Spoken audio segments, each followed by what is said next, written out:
என்னப்பா முளைய வந்து அமுக்குற? வேணும்னா அமுக்கணும், தெரியாம அமுக்கிட்டேன் போங்க. ஹலோ. சொல்லு தம்பி. யோட்டா பீம் இறந்து போயிட்டாங்கண்ணே. சோட்டா பீமா? ஆமா, டோலக்பூர்ல இருந்து. அவன் செத்து போயிட்டானா? அவன் சுண்ணியை பிடிச்சி.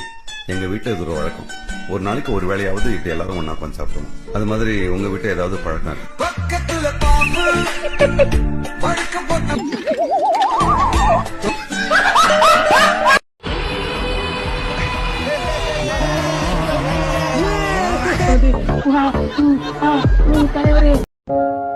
இவ்வளவா? டேய், எவ்வளவுடா செலவாச்சு? இவ்வளவுதான். டோன்ட் வரி அத்த. 30,000 கட்டணம் வந்தா சரி, உனக்கெல்லாம் எனக்கு கொச்சா சரி.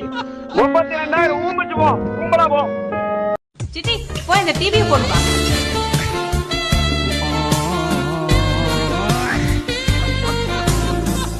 அம்மா அவ போடுன்னா போட்டுருவாமா.